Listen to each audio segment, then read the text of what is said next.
beautiful here this morning at the Allotment here in Laxey on the Isle of Man, and that makes me really sad because today is my last day here on the island and I'm saying goodbye to my allotment for a month. I'm leaving for Portugal this afternoon, and it couldn't come at a worse time because the garden is really starting to flower and to fruit, and yeah, this time of the year is the best time to be in the garden, and I'm going to be gone. So I'm feeling a little bit sad about that. I'm also kind of sad because on the way here this morning, I think I killed a bird. Like a little bird swooped in front of the car, and it was just like slow motion. I was watching it. It didn't actually even occur to me that I would hit it, and I think I hit it, and I feel so devastated about that. I'm also feeling devastated because I'm absolutely being eaten alive by midges, and I forgot my new insect repellent that I've made. It's a DIY recipe using lemon eucalyptus essential oil. And it works really well. I'll be sharing that on my blog probably next week, but I forgot it today. Go figure. But I'm going to brave the midges, and I want to have one last walk around my allotment to see what's growing again, and to remind myself I'm going to look back at this video while I'm in Portugal, and hopefully it's not in a really bad shape when I get back, because I have a friend coming and looking after it, and he's meeting me here this morning, and yeah, hopefully it's not going to be an absolute disaster. So we'll see. When I get back in August, I'm going to have another walk around the allotment, and I'll show you exactly what it looks like when I get back as well. So anyway, let's go have a look. So the allotment's looking really lush and green. Both the plants that I've planted myself and also a lot of the weeds that have been coming up. The weather's been really wet with a bit of sun like today, and green leafy weeds, just absolutely love that.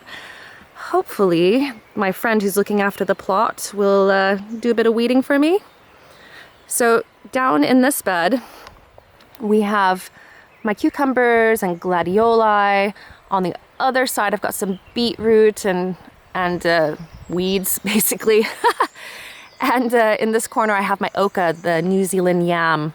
And interestingly, I have one planted in the greenhouse as well, and the one in the greenhouse is huge. It's very lush and green, and it'll be interesting to see what the harvest difference is going to be like. So over here, this is my perennial flower patch and herbs and fruit, and I have an apple tree planted here at the back. This is a really interesting variety. It's called Red Love, and it's red both on the outside and the inside. And I've just noticed that I need to be removing some of these off of the end of this branch. It's really weighing it down. So I'm going to come back here in a bit and remove those. Also, in this patch, I have some sedums and flowers, Welsh onions. These are basically just like giant chives, and I use them in basically for anything that calls for spring onions. I just use the greens. They're lovely, and also perennial. They come back up again every single year. I've got comfrey down at this end, and I've been cutting it from another part of my plot and then using the leaves as a mulch. Comfrey has really deep tap roots, and it brings up nutrients from deep in the soil, so it's great to use to make liquid feeds and also as a mulch itself. The wildlife pond, it's doing really well. Might need some of that weed taken off the surface, but there's loads of tadpoles in it. And I've seen some with legs, so potentially there's frogs hopping around here too, although I haven't seen any. Hopefully they've survived, but there's still tadpoles in there, and snails as well. I've got a resident snail that just kind of skims along the top of the water. So I have 3 rows of potatoes planted. A row of first earlies, second earlies, and a main crop purple potato. So that's majestic purple. And I've been digging up some of the earlies so far, but it looks like they're going to become second earlies. And I'll dig them up when I get back. They should be fine just underneath the ground. And over here, my Brassica patch is doing really well. The netting that I put up has been protecting it from the pheasants, and we have a lot of pheasants here at the site. So yeah, these guys should grow on with very little extra help required until I get back. And in here I have Brussels sprouts, purple sprouting broccoli, kale, 2 different types of cauliflower, a purple type called graffiti and another type called romanesca. And that's the green kind of funky looking cauliflower. So yeah, that'll be great to come back to in August. The raspberry patch has just started fruiting, and I've been helping myself to some of them, and I've noticed this morning that there's some that have actually ripened from the last time I was here. I love raspberries. I'm so sad that I'm going to miss the majority of this harvest. Oh dear. There's my little trolley. This is actually great because I can put it in the back of the car and just fill it with whatever I need for the day, and then that's the way that I'm now carting in my gardening supplies and tools, etc. Definitely recommend getting one of those little guys. So along this side of the allotment, I've planted up quite a few soft fruit bushes, including blueberries, and the blueberries are starting to ripen now as well. I freaking love blueberries, and I can't believe I'm missing out on this as well. This is really teaching me a lesson. Do not book summer holidays.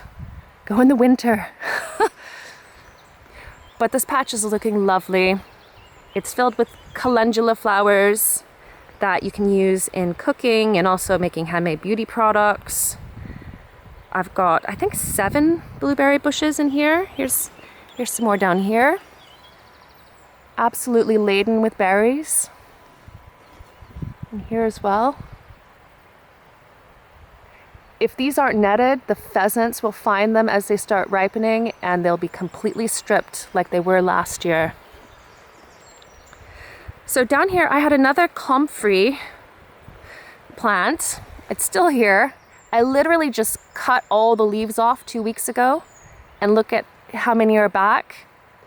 Comfrey is indestructible. And actually it was crowding out this red currant here. So I'm gonna actually move one of them over the winter. So this red currant is right beside the other one, and it's doing much better. It's very green, there's fruit on it. And in comparison, this little guy, that's just because the comfrey was massive and blocking out all of the space and light. There's borage along here, more calendula. It's a bit wild, and I love it that way. I love a little bit of a wild garden. So over here I have some beans planted, and the runner beans are just now starting to wind themselves up the canes. I've also put in quite a few, well, 3 of these spinners in the hopes that they'll scare away the pheasants. We'll see if it works or not. And check this out, my sunflowers are starting to bloom. Isn't that stunning? The strawberry patch has been producing for weeks now, both white and red strawberries. So the white variety are pine berries, and they taste a little bit like a combination of pineapple and strawberry.